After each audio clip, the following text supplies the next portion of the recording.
इस शाही घड़ी को हाथ लगाने की पिछले 50 साल से यह बंद पड़ी है। अगर तूने इस घड़ी को कांटा भी हिला दिया तो मैं तुझे अपनी आधी जायदाद लिख दूंगा। रायगढ़ की पुरानी हवेली के विशाल हॉल में यह आवाज गूंज उठी।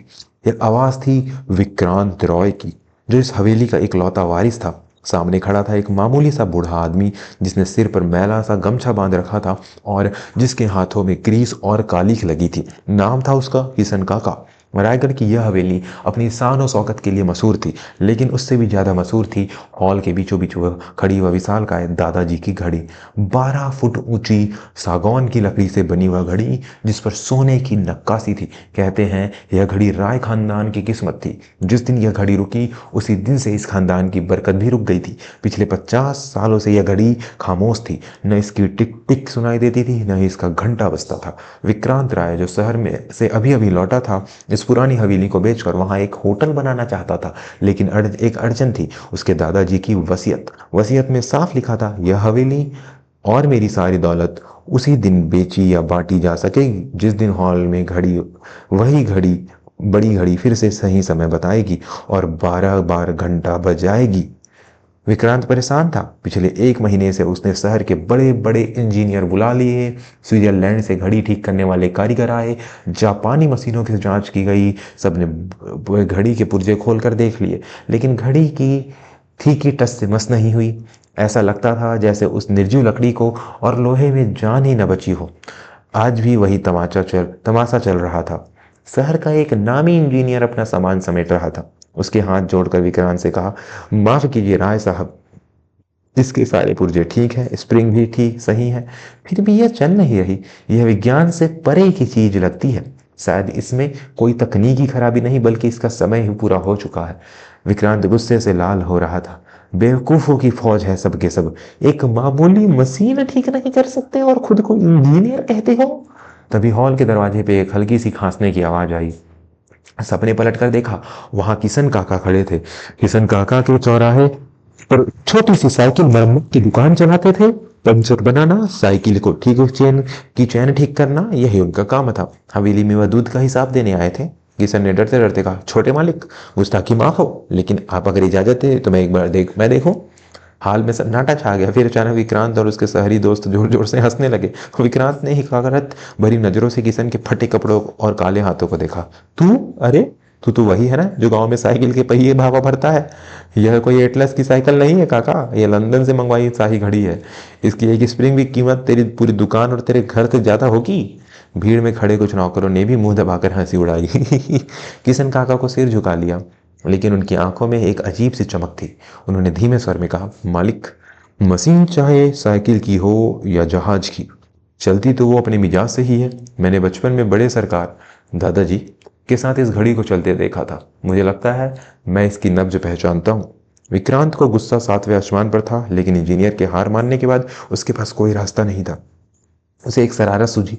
वो अपनी कुर्सी से खड़ा हुआ और सबके सामने ऐलान किया, ठीक है, अगर तूने इतना ही भरोसा है अपनी साइकिल वाले हुनर पर, तो ले, मैं तुझे चुनौती देता हूँ।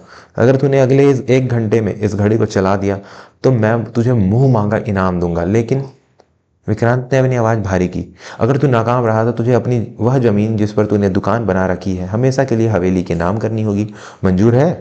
पूरे हॉल में सनसनी फैल गई। वह जमीन ही किशन काका की एकमात्र पूंजी थी। अगर वह चली गई तो वह सड़क पर आ जाएंगे। सबने सोचा कि बूढ़ा पीछे हट जाएगा, लेकिन किशन काका ने एक गहरी सांस ली, घड़ी की तरफ देखा और बोले, मंजूर है मालिक। दोस्तों, कहानी में एक बहुत बड़ा मोड़ आने वाला है। क्या एक साइकिल वाला वो कर पाएगा जो बड़े बड़े इंजीनियर नहीं कर पाए? आगे जानने से पहले अगर आप भी मानते हैं कि हुनर कपड़ों का मोहताज नहीं होता तो चैनल को अभी सब्सक्राइब करें और वीडियो को लाइक जरूर करें। किशन काका धीरे धीरे उस विशाल घड़ी के पास पहुंचे। वह घड़ी किसी पहाड़ जैसी खड़ी थी। उन्होंने अपनी जेब में एक पुराना घिसा हुआ कपड़ा निकाला और घड़ी के कांच को साफ किया। इंजीनियर और विक्रांत दूर खड़े होकर तमाशा देख रहे थे। किशन ने कोई औजार नहीं उठाया। उन्होंने घड़ी का कांच का दरवाजा खोला।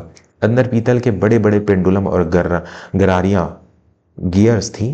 किशन ने अपनी आंखें बंद की और अपना कान घड़ी के मशीन वाले हिस्से में लगा दिया। हॉल में बिल्कुल खामोशी थी। लोग सोच रहे थे कि यह पागलपन है, भला बंद घड़ी को कान लगा के कौन सुनता है, लेकिन किशन काका कुछ सुन रहे थे। वह उस खामोशी के अंदर की आवाज ढूंढ रहे थे। उन्हें याद था कि जब वह छोटे थे तो उनके पिता उस हवेली में काम करते थे। तब वो घड़ी विशेष लय में धड़कती थी, टिक टॉक, टिक टॉक, जैसे कोई दिल धड़क रहा हो। 5 मिनट बीत गए, 10 मिनट बीत गए। किशन काका बस आंखें बंद किए खड़े रहे। विक्रांत चिल्लाया, ओ काका, सो गया क्या? आधा समय निकल चुका है, दुकान खाली करने की तैयारी कर ले। किशन ने कोई जवाब नहीं दिया। उन्होंने धीरे से अपनी थैली में हाथ डाला। लोगों को लगा कोई बड़ा पाना या हथौड़ा निकालेंगे, लेकिन उन्होंने निकाला क्या? एक मोर पंख और एक छोटी सी शीशी जिसमें पुराना जमा हुआ तेल था। इंजीनियर ने व्यंग से कहा, लो भाई, अब यह घड़ी पर झाड़ फूक करेंगे। किशन ने उस मोर पंख को तेल में हल्का सा डुबोया। फिर उन्होंने घड़ी के सबके बड़े पेंडुलम के ठीक पीछे एक बहुत ही बारीक सी जगह पर उस पंख को लगाया। वहां ना तो पेचकस जा सकता था ना मशीन, वहां सिर्फ धूल की एक बहुत पुरानी परत जमी थी जिसमें दो दांतों के बीच के घर्षण को रोक रखा था। किशन जानते थे कि वह घड़ी लोहे से नहीं, संतुलन, बैलेंस से चलती है। उन्होंने मोर पंख से उस मैल को साफ किया। फिर उन्होंने पेंडुलम को हाथ नहीं लगाया। उन्होंने घड़ी के नीचे लगे लकड़ी के आधार बेस को देखा। अरे कोई एक ईंट लाओ, किशन ने अचानक आवाज लगाई। एक नौकर दौड़कर एक पतली सी ईंट का टुकड़ा लाया। किशन ने वह टुकड़ा घड़ी के बाएं पैर के पाए के नीचे फंसा दिया। विक्रांत हंसते हंसते लोटपोट हो गया। वाह, इंजीनियरों ने मशीन खोली और यह घड़ी के नीचे ईंट लगा रहा है, यह क्या जुगाड़ है? किशन ने खड़े होकर माथे का पसीना पोंछा। उन्होंने घड़ी की तरफ देखा और बुदबुदाए, नाराज मत होइए सरकार, अब सब ठीक हो जाएगा, सांस लीजिए। उन्होंने बहुत ही हल्के हाथ से, जैसे कोई छोटे बच्चे को सहलाता है, पेंडुलम को एक तरफ धक्का दिया।